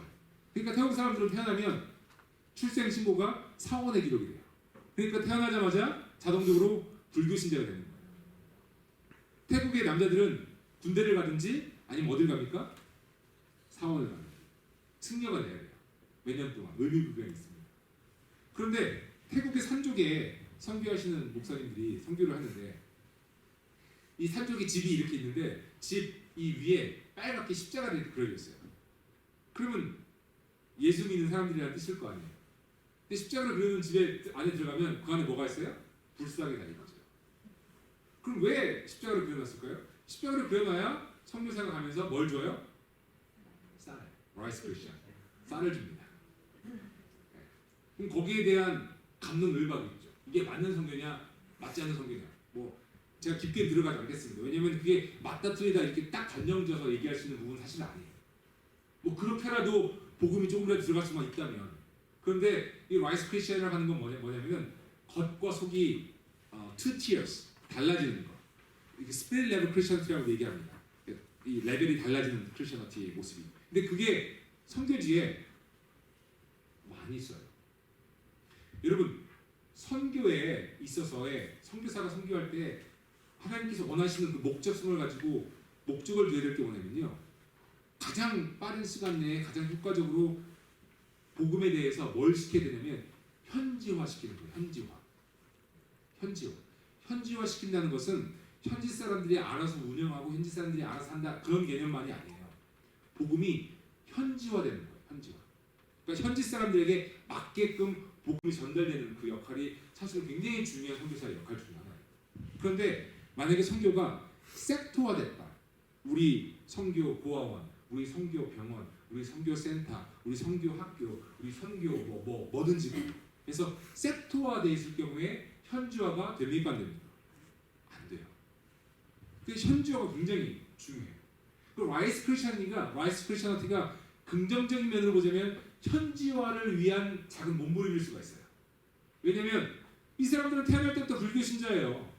컨버전이라고 하는 것, 회심이라고 하는 것이 단순하게 종교적인 우리가 생각하는 종교적인 선택에 의해 문제가 아니에요. 자신들의 아이덴티티를 처음부터 바꾸는 일이에요. 그러니까 태국 사람들 입장에서는 내가 크리스천이 된다고 하는 것은 이건 엄청난 결단과 엄청난 이 인스피레이션, 주님으로부터 보는 인스피레이션이 있어야 돼요. 그냥 한번 믿어볼까? 이런 선택이 태국에서 있을 수가 없죠. 무너져버려요. 그렇기 때문에 라이스 크리스천이 그런 가기 위한 한 단계이지 않을까라고 해석할 수도 있죠. 그렇지만 분명한 것은 밖에는 십자가인데 안에는 불쌍입니다. 그리고 선교사는 쌀을 주죠. 지금 세상적인 관점에서 지금 제가 한 가지 예를 들어서 말씀드리는 거예요. 또 하나 조심해야 될 게 제국주의적 선교 방식은 기독교와 문화를 혼합시킨 기독교 혼합주의, 싱크리티즘이라고 이야기합니다.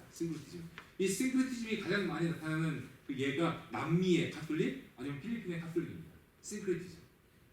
싱크리티즘이 혼합주의예요. 혼합주의.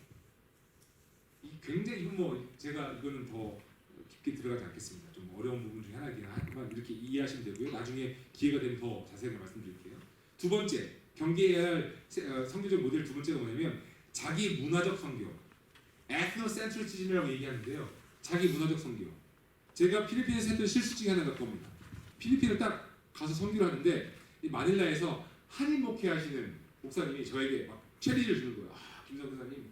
그래도 한국 교회가 부흥할 수 있었던 이유는 새벽기도가 있으니까 그런 거예요. 목사님 선교사지만 그 필리핀 사람들과 새벽기도 한번 해보세요. 오, 막 마음이 불타는 거예요. 그래, 새벽기도 해야지. 그래서 제가 새벽기도를 한다고. 근데 저 아침형 인간이 아니기 때문에 정말 힘든데 그래도 6시에 새벽기도 하자. 그 이전에 난 도저히 못 일어난다. 새벽기도를 시작했어요.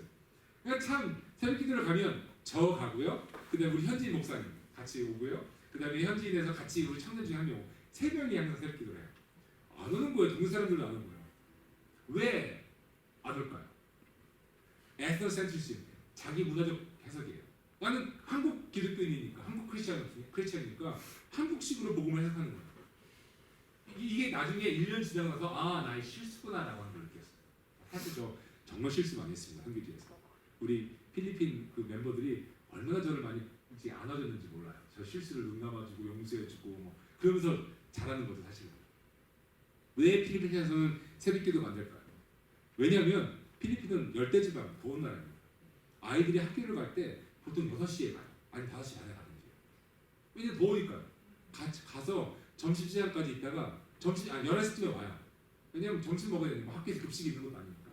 도시락을 싸가봤자 뭐 상할 수가 있으니까 11시쯤에 와요. 와서 점심을 먹고 한 1시쯤에 학교를 또 갑니다. 아주 덥죠. 가서 좀 이렇게 학교에서 뭐 공부하는지 쉬는지 뭐 하는지 모르겠지만 뭐 약간 잠자는 시간도 있어요. 그러고 나서 3시나 4시쯤에 집에 옵니다. 집에 오고 그냥 저녁을 먹고 그리고 필리핀 사람들은 몇 시에 가냐? 한 8시면 다 자요. 왜냐면 늦게까지 있어봤자 전기세만 나가고 돈도 없고 일찍 자요. 8시에 자요. 그런 상황에서 무슨 6시에 새벽기도예요. 하려면 새벽기도를 한 4시쯤에 해야죠. 그렇죠? 이게 이 문화적으로 안 맞는 거잖아요. 시간적으로. 그러니까 이 사람들이 신앙이 없어서 새벽기도 안 한다? 이게 아니에요. 문화적으로 안 맞는 거예요. 에스노센트릭 퍼스펙티브로 선교지에 있는 사람들을 바라보면 제가 선교사님들한테도 가끔 선교지 컨설테이션을 가끔 해드릴 때가 있으면은 이런 얘기를 해줘요. 선교사님들이 하는 실수 중에 하나가 뭐냐면 저도 했던 실수 중에 하나가 뭐냐면 제 문화적 관점으로 그들을 평가해요. 도대체 왜 저러는 거야? 아 도대체 왜 저래? 왜 약속을 안 지켜? 한 번 말했으면 지켜야지. 뭐 이런 것들. 제 문화적 관점으로 다른 사람들을 판단하기 시작하는 것 굉장히 위험한 에스센트릭 퍼스펙티브가 선교에서 굉장히 중요합니다. 제가 남아공에 갔을 때 어느 다른 선교사님이 뭐 그런 얘기 한 적이 들었었어요. 어떤 남아공에 갔을 때 어떤 선교사 대회를 2019년에 할 때 어느 선교사님이 그러는 거예요. 속상하대요. 왜 속상하냐? 제가 남아공 어린이들을 위해서 꽃밭을 아주 한국에서 펀드를 가지고 와서 꽃밭을 멋지게 만든 거예요. 왜냐면 아이들이 꽃을 보고 자라는 것도 좋고 또 이렇게 아이들이 꽃밭을 이렇게 보는 것도 보니까 꽃밭을 이렇게 만들었는데 남아공 아이들이 꽃밭을 만드는 나의 정성을 모르고 그 안에 들어가서 꽃도 다 꺾고 다 망가뜨리고 너무 속상하다는 거예요. 제가 그 얘기를 듣는 순간 제가 뭐라고 그랬겠습니까? 아니 선교사님 꽃밭이 필요하다고 아이들이 얘기했나요? 아니면 선교사님이 그냥 꽃밭이 필요할 거라고 생각을 했나요? 꽃밭이 필요할 거라고 생각했죠. 그러면은 꽃밭이 있는 게 한국에서 아이들이 꽃밭을 보고 즐기는 것처럼 남아공 아이들도 꽃밭을 보고 즐길 거라고 선교사님이 생각했나요? 아니면 아이들이 그렇게 할 거라고 얘기했나요? 제가 생각한 거죠. 그럼 선교사님 마음대로 그렇게 하고 마음대로 속한 거죠. 이게 뭐예요? 에스센트릭 퍼스펙티브. 나는 좋은 걸 해줬는데 아이들은 그걸 몰라준다. 그게 아이들한테 좋은 겁니까? 안 좋은 겁니까? 물어봤나요? 안 물어봤나요? 그러니까 이게 얼마나 이게 그 문화적인 렌즈가 강한지 그거를 깨야 되는 게 있어요. 여러분 선교지에 가서 선교사의 가장 좋은 큰 덕목 중에 하나가 뭔지 아세요? 실제적으로요? 거기 음식 잘 먹는 거예요. 근데 거기 음식 못 먹는 사람도 있잖아요. 그럼 뭐 할 수 없어요. 그러면 선교사로 못 가시는 분들 괜찮습니다. 왜냐면 꼭 가야지만 선교사가 아니라 보내는 선교사. 아까 우리 성부, 성자, 성령 공부한 이유가 그냥 그렇다라고 지식이 아니라 때로는 성부 하나님의 역할에 우리가 참여할 수 있고요. 때로는 성부, 성자 하나님의 역할에 참여할 수가 있고요. 때로는 성령 하나님의 역할에 참여할 수가 있어요. 저는 현지 음식 잘 못 먹습니다. 그럼 성부 하나님의 역할에 참여하시면 돼요. 그것도 중요한 선교 중에 하나니까. 어떤 거죠? 보내는 선교사. 나는 못 갔지만. 그게 보내는 선교사는 좀 낮고 가는 선교사가 높고 이런 거 없어요. 그렇기 때문에 제가 아까 그거를 보여드린 건데 선교사 거기에 가 있는 선교사의 가장 중요한 덕목 중에 하나가 현지 음식을 잘 먹는 거예요. 제 문화적 관점으로 볼 때는 도저히 못 먹는 음식 같아요. 근데 현지인들이 먹어요. 그러면 나도 먹을 수 있다. 재밌는 얘기를 말씀드리면 제가 이제 필리핀에 갔는데 우리 이제 청년들이 커피를 먹자고 이제 따갈로그로 뭐라고 하냐 마카페 따요 파스타 마카페 카페라고 하는 말에 막 붙이면 이제 먹읍시다 합시다 마카페 따요 우리 따요 같이 커피 마셔요 목사님 오케이 마카페 따요 하고서 이제 앉으면은 이제 필리핀 원래 커피 생산국이긴 해요. 좋은 그래서 그런데 이분들은 뭐 커피를 내리는 뭐 그런 기계도 없으니까 커피를 그 보리차처럼 끓여요. 끓이면 커피가 아주 이제 잘 나와요. 잘 나오고 이제 붓고 거기에 꼭 프린 2스푼, 설탕 2스푼을 넣죠. 한국 다방 커피처럼 이렇게 넣어요. 커피를 딱 받으면 이제 프린이 들어갔으니까 약간 갈색 커피가 이렇게 있잖아요. 갈색 커피 위에 뭐가 이렇게 뜨냐면 개미가 뜹니다. 이렇게 죽은 개미들이. 왜냐면 개미가 그 설탕 어떻게든 설탕 그 안쪽에 개미가 들어가 있어요. 그러면 필리핀 분들은 그냥 시골에 있는 분들은 뭐 개미 안 골라야 돼 퍼서 이렇게 하고서 뜨거운 커피를 부니까 개미가 죽습니까 안 죽습니까? 죽죠. 죽은 개미가 요렇게 떠요. 1년차 선교사들은 이걸 딱 보고 아 오케이 먹는 척하면서 눈치 보다가 이렇게 안 먹고 나와요. 1년차 선교사입니다. 2년차 선교사는 어떻게 하는지 아세요? 불어요. 불어서 개미를 벽쪽으로 붙입니다. 벽쪽으로 붙이고 마십니다. 3년차부터 어떻게 하는지 아세요? 그냥 마십니다. 프로틴 단백질 이러면서 아세요? 이게 조금씩 보는 관점이 달라져요. 왜냐면 첫 해 때는 나 이거 못 먹어. 나 먹어본 적이 없어. 근데 볼수록 필리핀 사람들은 그걸 먹습니까 안 먹습니까? 먹어요. 2년차 때부터는 나 먹긴 하겠지만 개미는 안 먹을래. 3년차부터는 뭐 필리핀 사람 먹는 건데. 그러니까 점점 문화적인 어떤 에스더센트릭 퍼스펙티브가 조금씩 깨지는 거죠. 근데 이게 만약에 선교지에서 에스더센트릭 퍼스펙티브를 끝까지 자기 문화 중심적 이걸 갖고 있는 경우에 정말 많은 경우에 컨플릭이 일어나요. 저도 경험했어요. 하면 안 되는 거죠. 왜냐하면 예를 들어서 우리 교회 교인인데 청년인데 저는 이 청년을 커렉션 시켜주기 위해서 야 너 왜 그렇게 해서 그렇게 하면 안 돼? 라고 얘기를 하는데 그 얘기를 할 때 이 주변에 다른 유스들이 청년들이 있었어요. 저는 바보처럼 몰랐죠. 그렇게 하고 나서 이 청년이 그래도 착하니까 저를 해코지하지 않았지만 그러고 나서 교회를 떠났어요. 이유는 뭐냐? 필리핀 문화에서는 누군가에 대해서 내가 뭔가 커렉션을 해준다든지 뭔가 티칭을 줄 때 다른 사람들이 있는 데서 공개적으로 그 얘기를 하면 절대로 안 돼요. 따로 불러서 얘기를 해줘야 돼요. 그럼 괜찮아요. 바보같이 실수한 거죠. 나중에 가서 사과하고 미안하다고 하고 내가 몰랐다고 하고 토닥토닥 그려주고 나중에는 관계가 괜찮아졌어요. 그런 실수들이 많죠. 한국 사람들 특별히 굉장히 사실 우리가 한국 사람들 겸손해야 돼요. 선교지에 가면 많이 돼요. 선교사들도 그렇고요. 정말 겸손해야 돼요.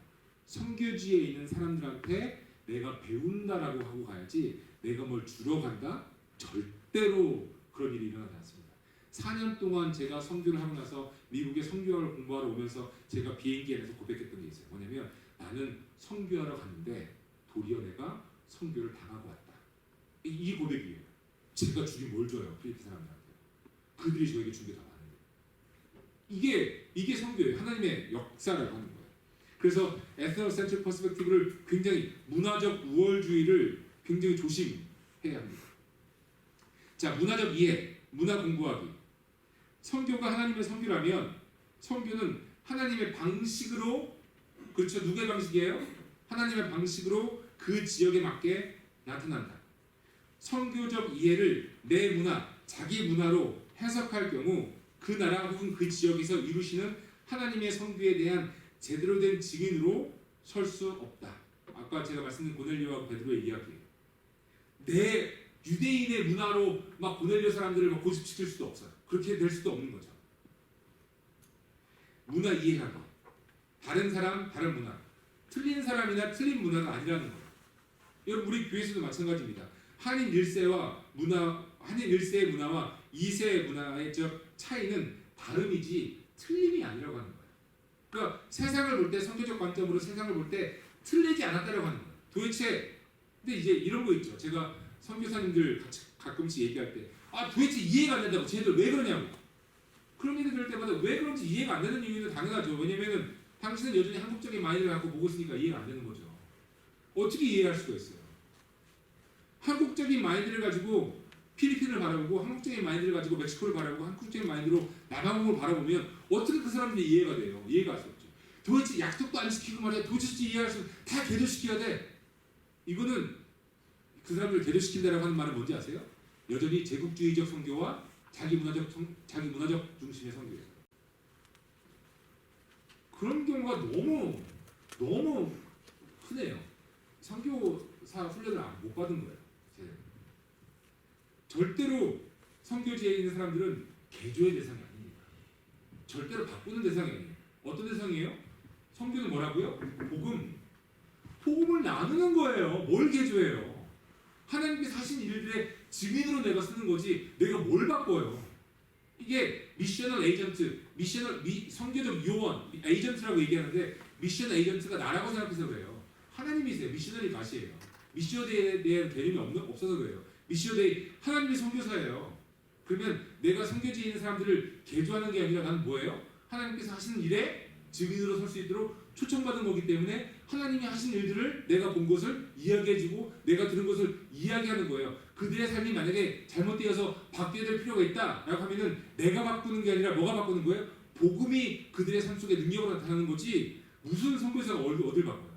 여전히 제국주의적 그리고 자기 문화 중심적 선교관을 갖고 있을 때 그런 접근이 되는 거예요. 정말 위험한 접근 중에 하나죠. 1세와 2세도 마찬가지 아닙니까? 2세 자녀들을 뭘 어떻게 바꿔요? 아니죠. 하나님의 사랑을 증거하는 거죠. 원숭이와 물고기 이야기 제가 자주 듣는 이야기인데요. 이게 멀티컬처럴 커뮤니케이션에 나오는 이야기 중에 하나입니다. 예를 들어 이런 얘기, 간단한 얘기입니다. 태풍이 몰아쳤습니다. 태풍이 끝난 다음에 원숭이가 산책을 나갔어요. 산책을 나갔더니 태풍 후에 어느 강 다리를 건너가는데 다리 위에 금붕어 한 마리가 파닥파닥거리고 있는 거예요. 아마 태풍 때문에 쏠려서 강에 있겠죠. 원숭이가 그 금붕어를 보더니 치근한 마음이 들어서 금붕어 내가 널 도와줄게 하면서 금붕어를 두 손을 이렇게 다 감싸 안고 금붕어야 괜찮아 내가 널 도와줄게 하면서 금붕어를 데리고 집에 와요. 그래서 책상 위에 올려놓고 금붕어야 내가 널 어떻게 도와줄까? 어떻게 해주면 좋을까? 금붕어가 막 팔딱팔딱거리면서 원숭이가 어떻게 생각해요? 아 내가 도와주는 걸 얘가 기뻐하는구나.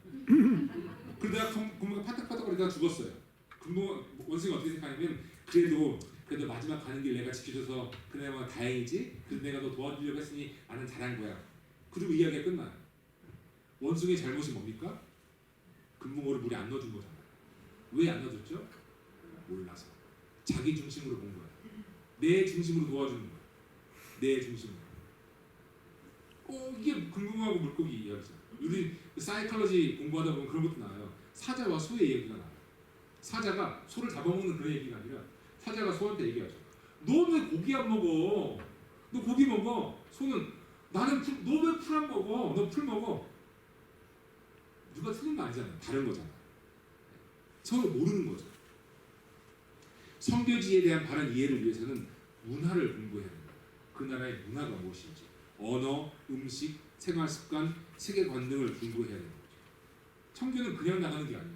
저도 한국에서 선교사로 2003년에 파송받아 나갈 때 1년 동안 집중훈련을 1년 동안 선교사 훈련을 받았어요.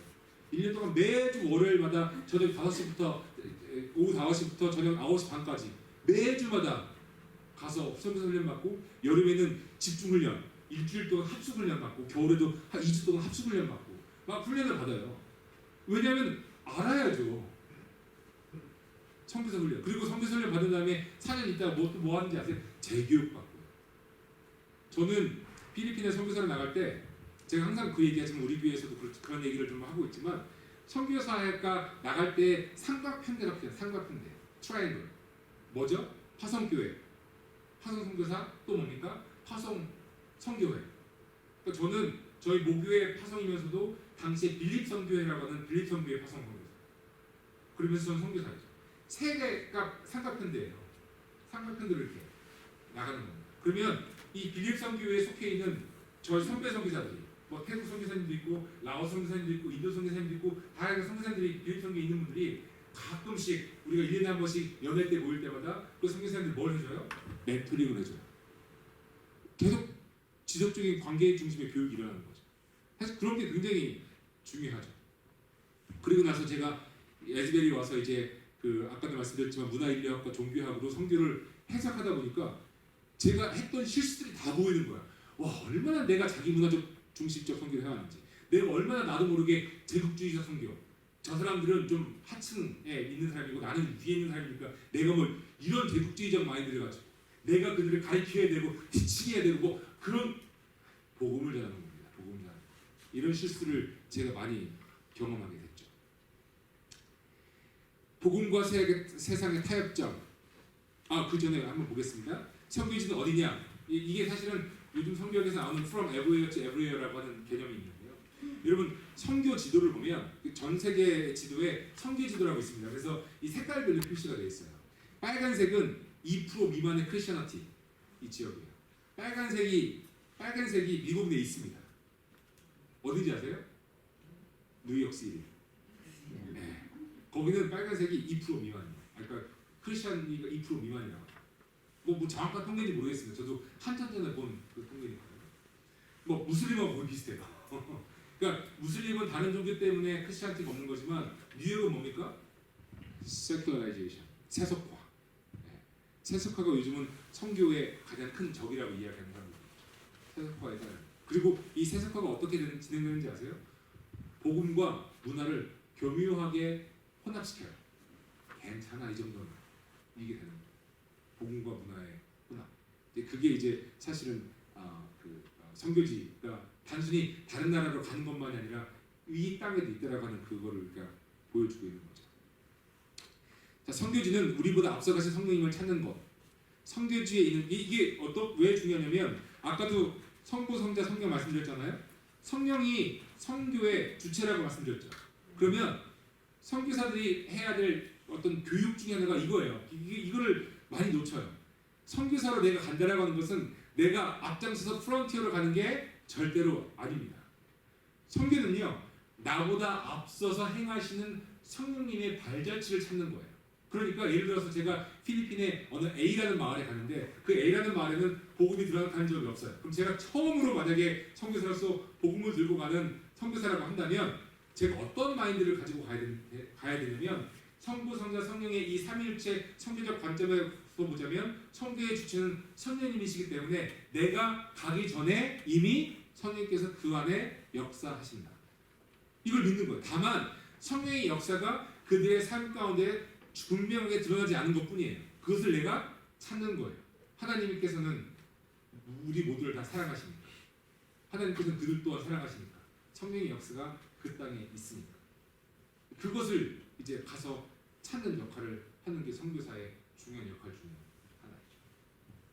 제가 오늘은 이렇게 눈에 대해서 이야기했습니다. 관점. 첫 번째, 뭘 보죠? 하나님을 보는 것. 하나님은 누구십니까? 미시오 데이.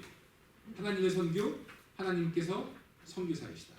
그래서 삼위일체 기억하십시오, 여러분. 성부 보내신 하나님, 우리가 성부의 사역에 동참할 수 있습니다. 직접 안 가셔도 성부의 사역에 동참할 수 있죠. 성자 직접 가는 사역에 동참할 수 있죠. 성령 그 사역을 하시는 분은 누구시라고요? 성령. 미시오 데이. 하나님께서 선교사이시다. 두 번째, 나를 바라봐야 됩니다.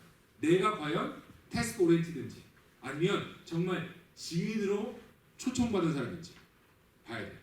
내가 자기 문화적 중심으로 선교지를 바라보고 있는 건지 정말 그들의 문화를 내가 열심히 공부하고 있는지 나를 바라봐야 돼요. 세 번째, 세상국. 그 땅은 어떠한가? 그곳에서 성령께서 어떤 역사를 하시고 있나? 이 세 가지는 사실 한 학기 과목 중에 하나인데 그냥 1시간 내에 끝냈습니다. 이래서 굉장히 아주 틀만 제가 잡아드린 거예요. 요거를 기억하세요, 여러분. 하나님, 나, 세상. 그렇죠? 우리는 무슨 나를 보겠습니다. 나만 우선 세모라이즈 할게요. 나는 증인으로 서기 위해 초청받은 사람. 그러면 선교에 참여한다고 하는 것은 의무가 아니라 뭐예요?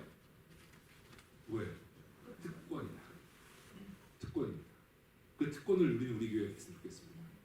다음 주에 공부하고 그 다음 주에 선교적 교회까지 공부할 건데 우리 교회가 좀 더 선교적 교회가 되기 위한 어떤 이루어지는 것을 또 같이 공부를 하겠습니다. 여러분 혹시 질문 있으시거나 뭐 코멘트 있으시면 또 한번 해주세요.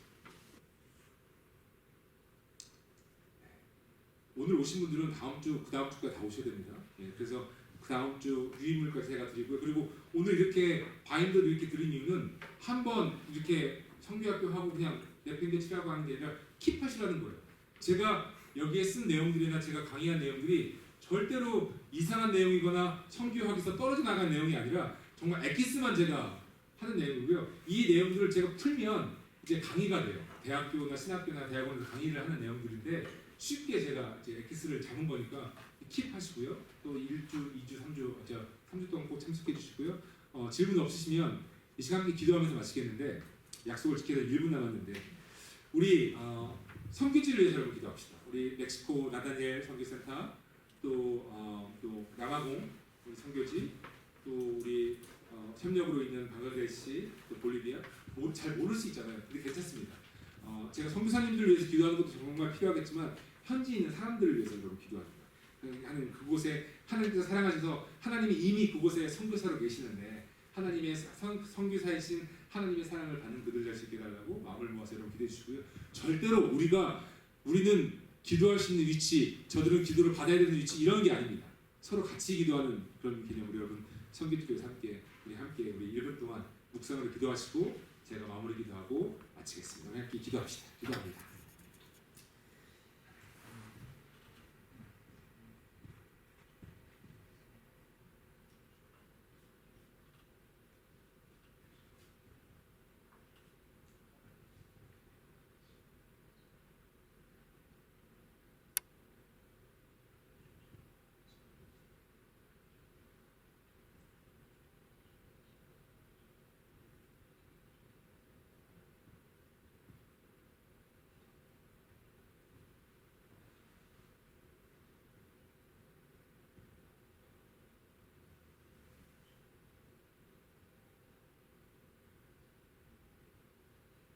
하나님 감사합니다. 우리 교회가 지식 없는 열정으로 선교하는 교회가 아니라 정말 하나님을 알고 또 나를 알고 또 그 땅을 알아서 또 그 문화를 알아서 정말 주님께서 원하시는 선교에 동참하는 우리 교회가 되길 원합니다. 우리 선교사 되신 하나님 또 하나님의 선교이신 그 선교지 모든 선교를 위해 하나님 앞에 간절한 마음으로 기도드립니다. 온전히 하나님의 뜻을 이루어 주시옵시고 복음이 전달되어서 그 복음의 씨앗을 뿌려지고 그 뿌려진 복음의 씨앗이 결실을 맺는 귀한 선교의 역사들이 하나님 세계 곳곳에 일어날 수 있도록 함께하여 주시옵소서. 지금도 이름도 없이 빛도 없이 하나님 주님의 복음 말씀을 들고 이 마을 저 마을 다니며 복음의 씨앗을 뿌리고 있는 주님의 종들을 기억하여 주시옵시고 저들의 사역을 통해 하나님 영광 받아 주시옵시고 하나님께서 앞서시는 그 성령님의 역사를 경험하는 저들의 은총이 될 수 있도록 주님 함께하여 주시옵소서. 하나님 이것이 선교가 우리의 의무나 어떤 그런 것이 아니라 우리의 특권임을 알게 하여 주시옵시고 하나님을 향한 증인으로 서는 그 귀한 초청에 저희들 응답할 수 있도록 또한 함께하여 주시옵소서. 예수님의 이름으로 기도드립니다. 아멘.